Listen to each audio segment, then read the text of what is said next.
שלום לכם אחים ואחיות יקרים. אנחנו ממשיכים היום Hola a ustedes, hermanos y hermanas queridos.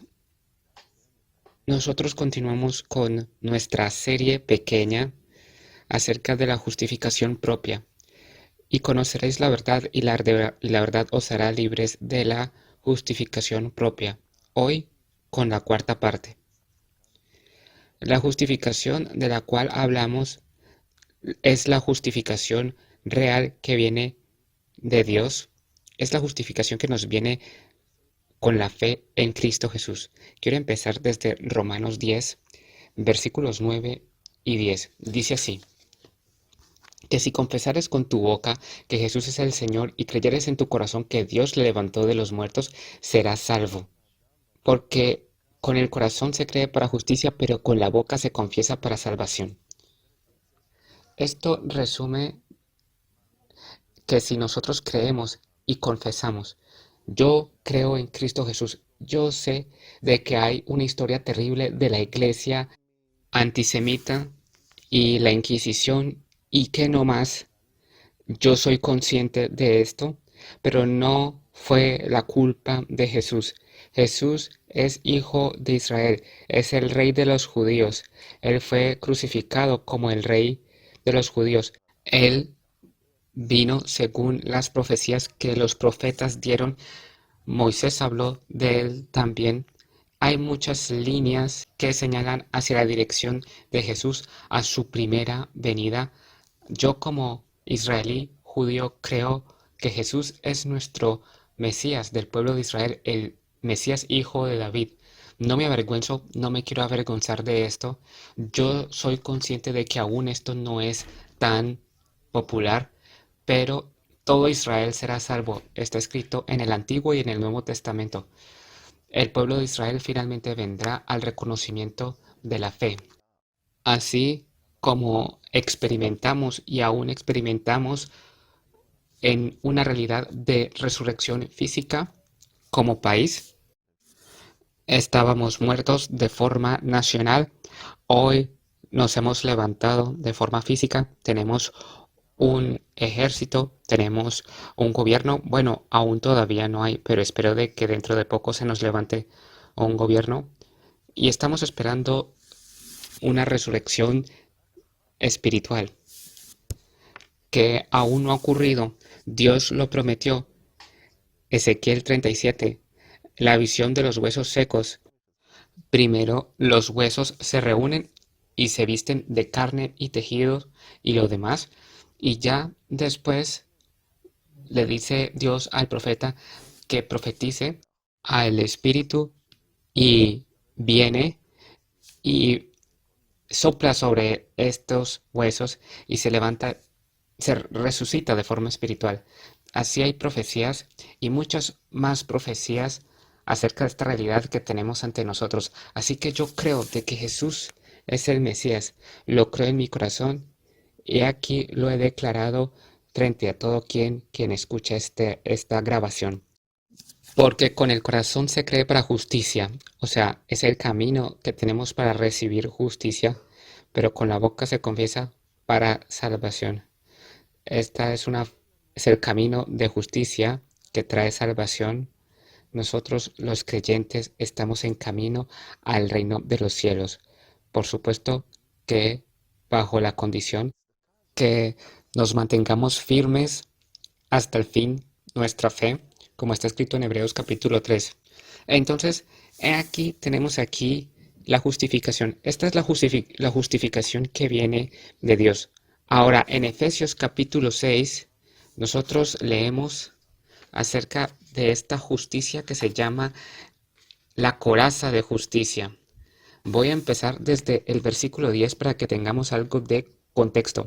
Por lo demás, hermanos míos, fortaleceos en el Señor y en el poder de su fuerza, vestidos de toda la armadura de Dios para que podáis estar firmes contra las acechanzas del diablo. Porque no tenemos lucha contra sangre y carne, sino contra principados, contra potestades, contra los gobernadores de las tinieblas de este siglo, contra huestes espirituales de maldad en las regiones celestes. Por tanto, tomad toda la armadura de Dios para que podáis resistir en el día malo y habiendo acabado todo, estar firmes.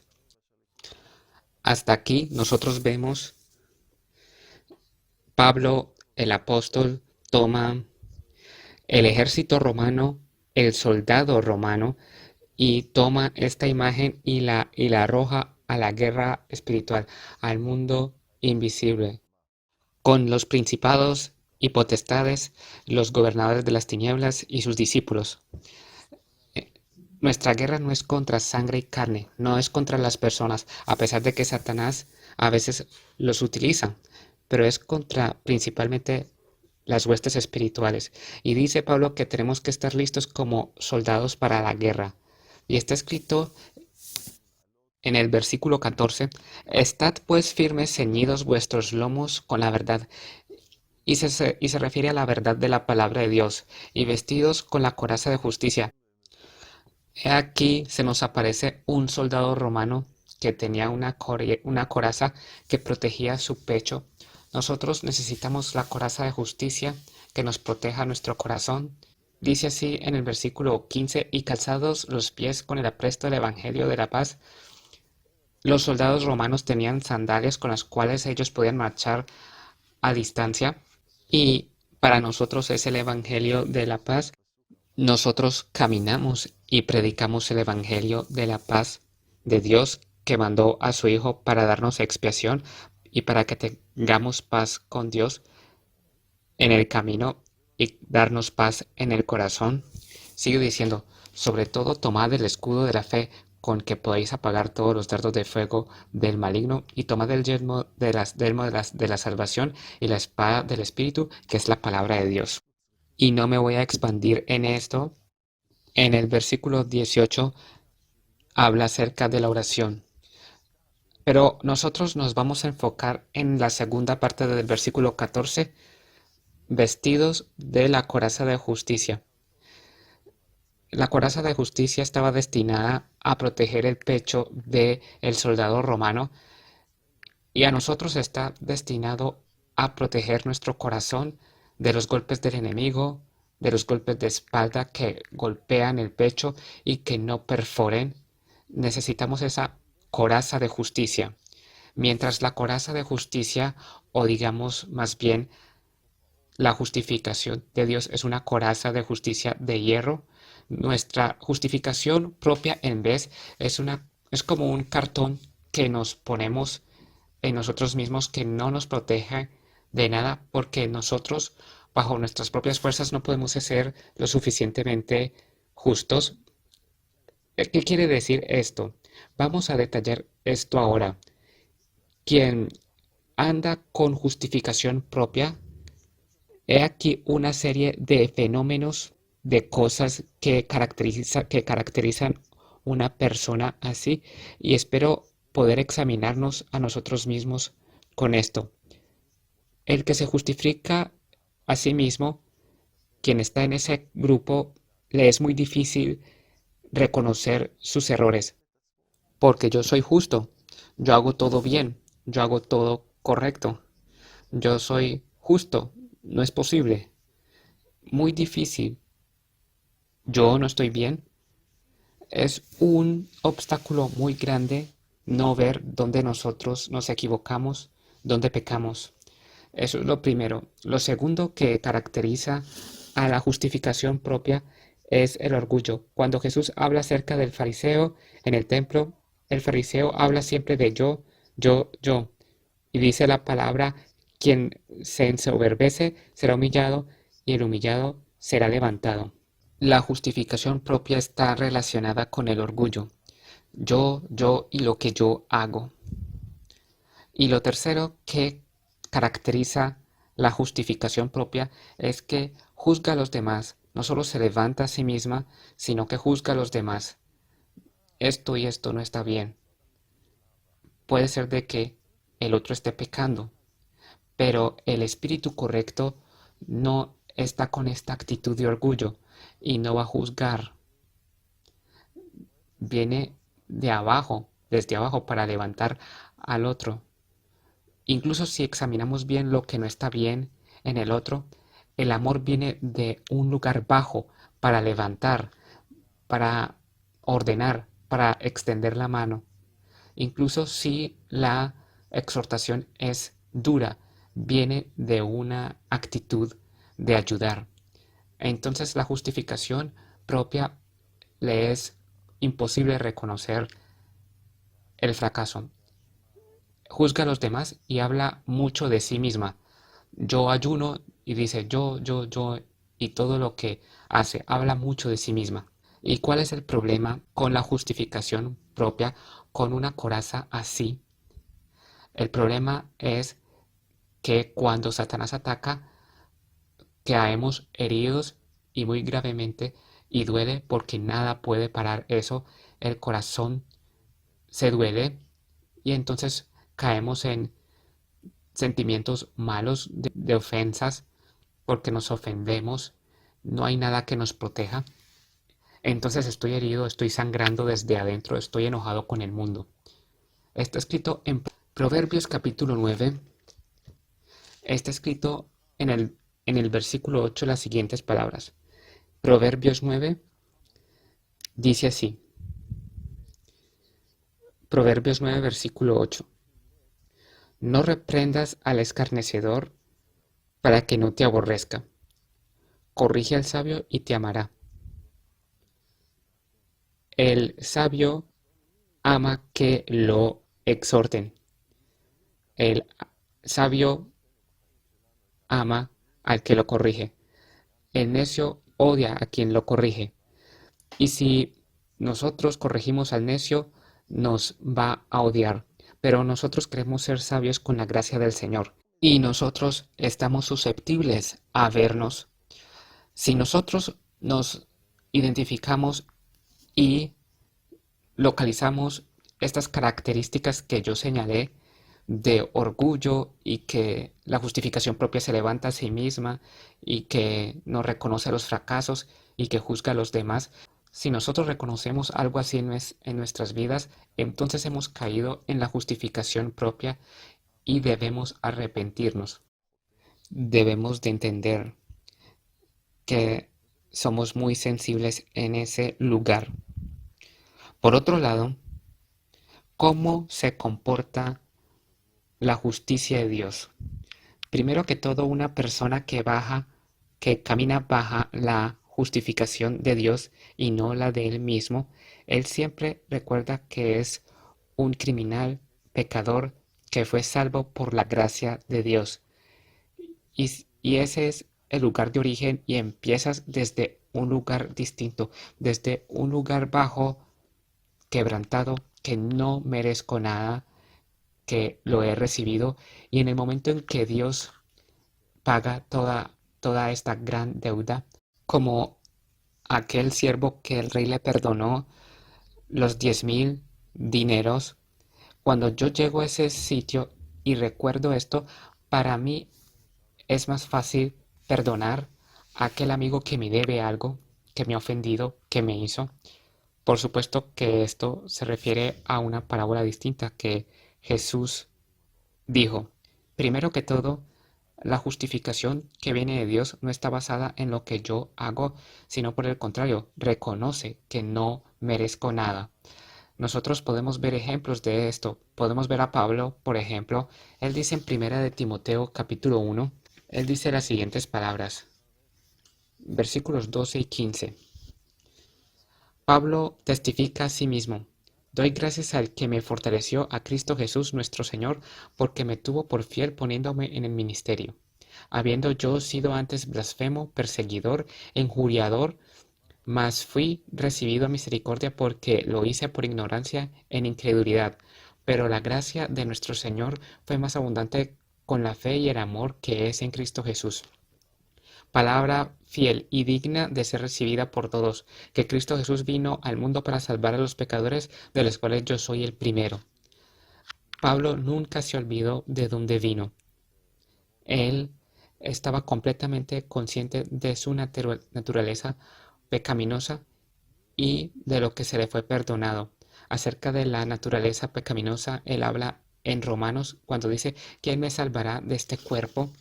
En Romanos 7, versículo 24, él dice, miserable de mí, ¿Quién me librará de este cuerpo de muerte? Gracias doy a Dios por Jesucristo, Señor nuestro. Él reconoce este conflicto con la naturaleza pecadora. Entonces, Pablo es un ejemplo de un apóstol maravilloso, pero su actitud de corazón es que no se olvidó de dónde venía. Esta también era la actitud del hijo pródigo. Él tomó la herencia y simplemente desperdició toda la herencia que su padre había trabajado duramente, pero después él viene cuando perdió todo, vino hambriento, vino a su padre sin ningún derecho. Como él vino, no soy digno de ser llamado tu hijo, hazme ser como tus siervos. Él reconoce su fracaso, su pecado. Este es la actitud verdadera que se oculta en la coraza de justicia. Tenemos también un tercer ejemplo y último, que es David en Salmos 51, versículo 3, que él dice: porque yo reconozco mis rebeliones, y mi pecado está siempre delante de mí. Versículo 4. Contra ti solo he pecado y he hecho lo malo delante de tus ojos, para que sea reconocido justo en tu palabra. David dice: yo no me olvido, mi pecado está enfrente de mí siempre. Yo sé lo que hice con Betsabé, yo sé lo que hice con Urías, yo sé y recuerdo todos mis otros pecados. Perdóname. Él pidió perdón, pidió un corazón puro. Él se arrepintió. Él puso su rostro en el suelo. Dios le perdonó y comparó a todos los reyes posteriores como su siervo, como el rey David. Vemos que la justificación que viene de parte de Dios, cuando yo sostengo esta justificación, no es porque yo soy perfecto, no es por causa de todas las cosas buenas que yo hago, que yo hice. Entonces, si Satanás viene y dispara una flecha contra mí y me culpa de una u otra cosa, si es algo que yo ya me confesé por ello y he pedido perdón, entonces, Satanás, tienes razón, yo pedí perdón, Dios me perdonó, vete de aquí. Mi justificación es una justificación que recibí de mi Padre de los cielos. No es mi justificación propia. Sí, caí en esto, pero Dios me perdonó. He pedido perdón. Yo estoy protegido. Tú no me puedes culpar. Tú no me puedes romper. Tú no me puedes herir. Dios me perdonó. Esto, esta es la justificación que viene de Dios, contraria a nuestra justificación propia. Yo recuerdo mi primer año cuando fui designado ser pastor en la congregación. Hubo un problema de una mujer viuda y ella era muy problemática, hizo muchos problemas en la congregación. También tenía una doctrina falsa, se levantó a sí misma como maestra y donde ella entraba, todo el grupo de mujeres que entraba, hubo una división en ese grupo y el fruto de su enseñanza era malo. Ella era terca y orgullosa, no estaba dispuesta a recibir corrección y yo no quiero continuar detallando, pero el punto es que mucho me cuidé porque se trataba de una viuda y Dios ve cómo nosotros tratamos a las viudas. Tenía mucho temor de Dios y me esforcé mucho de hacer lo correcto y investigué y quise basar cada cosa que veía que no estaba bien, de todo lado basarlo y probándoselo a ella y me esforcé mucho y cuando pasamos el proceso de Mateo 18, que tú tienes que ir a hablar con ella una vez y después traes unos testigos y después traes el asunto frente a la congregación y si ella no escucha, pues tratarla como ya gentil o publicano y no tener comunión más con ella. Cuando yo pasé este proceso, no estaba consciente de la guerra espiritual y yo recuerdo que una de las reuniones que tuve con ella durante este proceso era como una bola de fuego que me golpeaba el pecho y que enardecía dentro de mi pecho y eso se quedó allí por mucho tiempo y, y durante los años después me investigué a mí mismo, me, me examiné y dije, ¿por qué esto me atacó de esta manera? Y yo llegué a la conclusión de que era mi coraza de justicia, porque estaba muy pendiente de estar yo bien con mi justificación propia, de estar muy bien. Tenemos, tenemos que tratar de estar bien, por supuesto, bajo el temor de Dios, pero tenemos que estar con la justicia que Dios nos dio. De otra manera, Satanás podrá culparnos, va a perforar nuestra coraza de justificación propia y nos va a atacar eso. Hermanos y hermanas queridos, yo he experimentado esto en mí mismo. Espero de que hayamos aprendido profundamente esta lección y yo lo transmito no para culpar, sino para advertir, ayudar a todos nosotros a conocer la verdad y liberarnos de la justificación propia y protegernos con con la justificación perfecta, real, que recibimos en Cristo Jesús, no por nuestras propias obras, sino por lo que hizo Él en nuestra fe viva que tenemos en Él. Espero de que esto les sirva y les deseo un día bendecido. Shalom.